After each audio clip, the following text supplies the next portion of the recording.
Is Fani Willis staying on the case in Georgia actually a gift to Donald Trump? Yeah, we'll see. I mean, if I was going against somebody, I'd like to maybe go against her. She's already so damaged, her credibility is so destroyed, and she does not seem as though she's a great legal mind.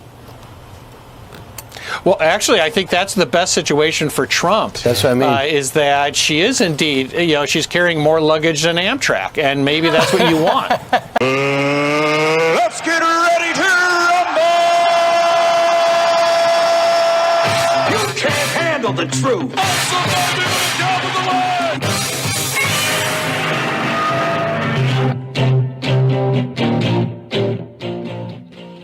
Hi, I'm Pastor Marty, and this is the Afternoon Drive. This is the place that you come to hear my rants, my ravings, my undeniably flawless reasonings.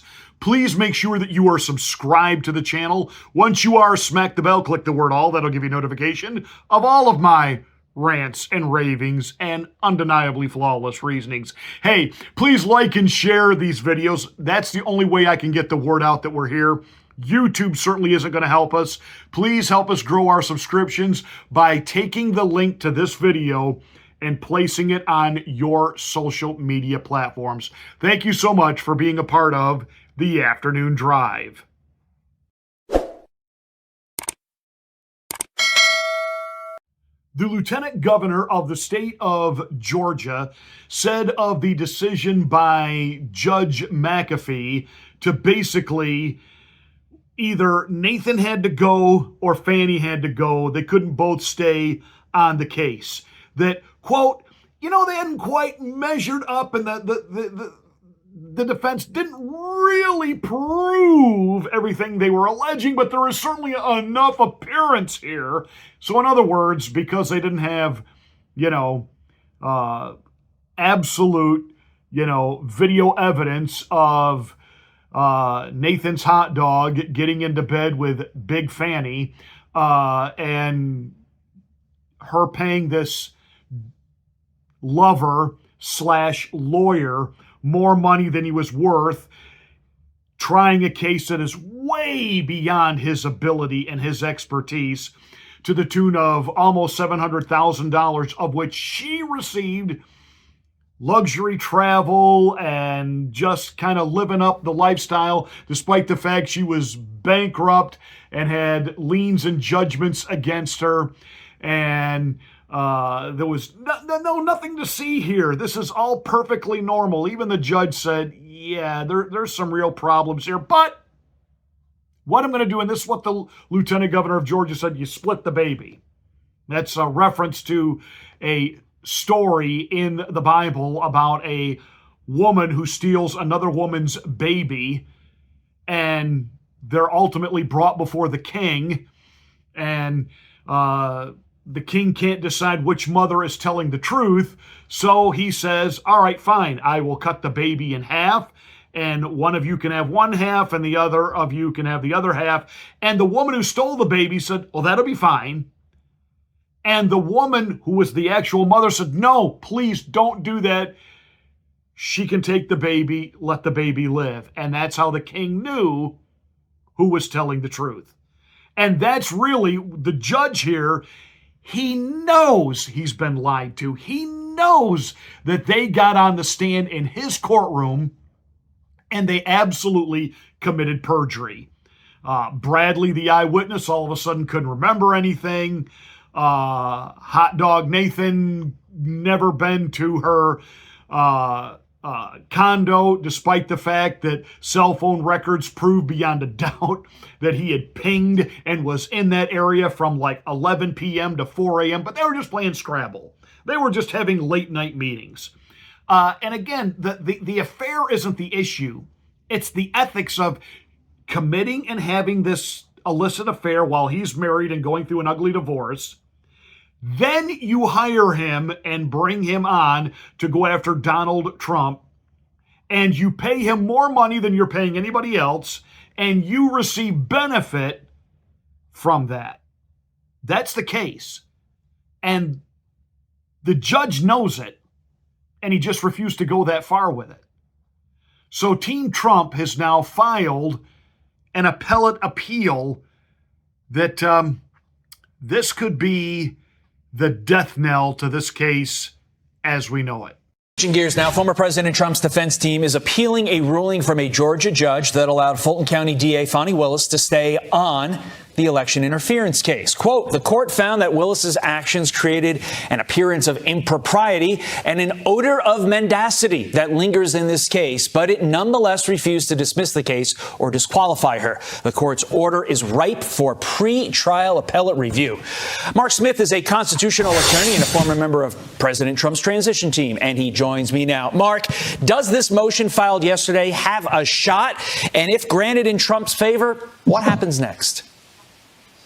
Yeah, because the case in Atlanta is not over, Todd, this means this is an interlocutory appeal, which are sometimes granted, but often not. So, yes, I think this is a likelihood this is going to be granted, Todd, because the reality is this is an extraordinary case. The trial judge, Judge McAfee, specifically said that the law of Georgia dealing with the disqualification of district attorneys is a little vague and unclear. And he, I suspect, is going to agree with the Trump defense that it's appropriate for the Georgia Court of Appeals to step in and look at this to clarify the law. This is a very big case. Not only do you have the fates and the fortunes of the individual defendants at play here, you're also dealing with the potential future president of the United States, again, with Donald Trump. So this is a big deal. A lot of ambiguities associated with Georgia law. So I think that there's a good chance that the trial judge here, Scott McAfee, is going to grant this request, and that goes up to the Georgia Court of Appeals. And by the way, the Georgia Court of Appeals then has to also agree that the case should be heard now to clarify the law of disqualification of district attorneys. So basically what this all means, the appeal and the process that it triggers all but assures that there's no way that this case is going to come to a decision by November 5th, Election Day. I think there's no way that's going to happen either way. I mean, the amount of discovery and information and the exchange of documents is so voluminous, Todd, in this case, that I don't see how they could possibly get all the pretrial motions, the pretrial discovery, the review of the evidence, the dealing with experts. I don't see how they could get such a large and complex case with this amount of evidence, done in time to try the case by November. It just seems to me almost impossible physically to get that done, regardless of what happens with this request for an appeal to the Georgia Court of Appeals. Sure. Think about it this way. By the judge actually splitting them up, acknowledging there's something here, I'm not going to get rid of both of you, but one of you's got to go. He's already set the precedent that there's obviously a problem here, like an ethical issue, like a violation of the law. You almost have to wonder, what does Governor Kemp know about all this? Is he in bed with Fani Willis? I know he calls himself a Republican, but we certainly know that he and Donald Trump had some issue with each other back during the scamdemic. He really was one of the first governors to reopen his state quickly. And at the time, Donald Trump felt that was a slight to him and what his administration, there were some things about Rovid that Donald Trump got wrong because he was listening to the wrong people. Mike Pence, the traitor within, was put in charge of all of that. And it was Mike Pence, the enemy within, the Judas Iscariot of the Trump administration, who brought Dr. Fauci, we should call him Dr. Death, brought Dr. Fauci into play. And Kemp basically, kind of spurning what it was that Fauci and the mandate madness wanted to do, but I'm sure there were some other things behind the scenes that Trump and Kemp didn't really jive, despite the fact that Kemp is a Republican. But he's also been bought and paid for by China. He's been bought and paid for by China. Kemp is not a rhino, he's a Chino.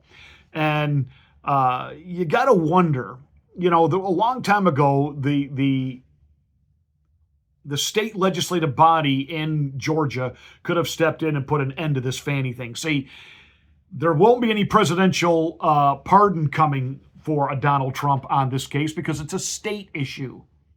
So in a red state, this is being allowed, this absolute sham is being allowed to go forward. All over the so-called phone call where Donald Trump said, "Find me the votes." If that's what this case is really all about, then George Bush should be in jail because he said the exact same thing to his brother Jeb Bush when he was governor of Florida, and George Bush was losing the state of Florida, and he said, "Find me the votes." Find them. Now, that doesn't necessarily mean go out and make them up. What it means is, hey, come on, you're my brother. You're the Republican governor of that state. You have to deliver this to me. Come on now. And that was really what Trump was saying when he made that call to the attorney general. Like, you guys talked in a big game that you're a red state. You're a Republican state. You're a conservative state. Where are my votes? Did you people not do your job down there and get people out to vote? What's going on? Find them. He wasn't saying make it up.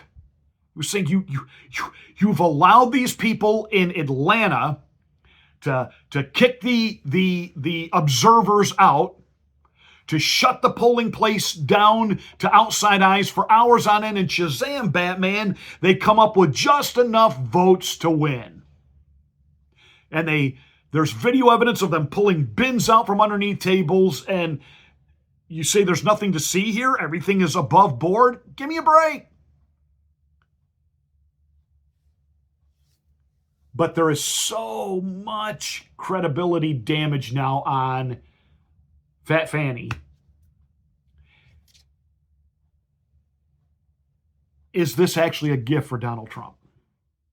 I think it could be. I think it could be. One thing is for certain, this trial isn't going to happen for a while. And now we've got things unraveling with the Jack Smith case. I know we've got that lunatic Letitia James in New York who, you got the libloons running around saying, Trump is bankrupt, he can't pay the $450 million bond, he's bankrupt. It doesn't mean he's bankrupt, you dillweeds.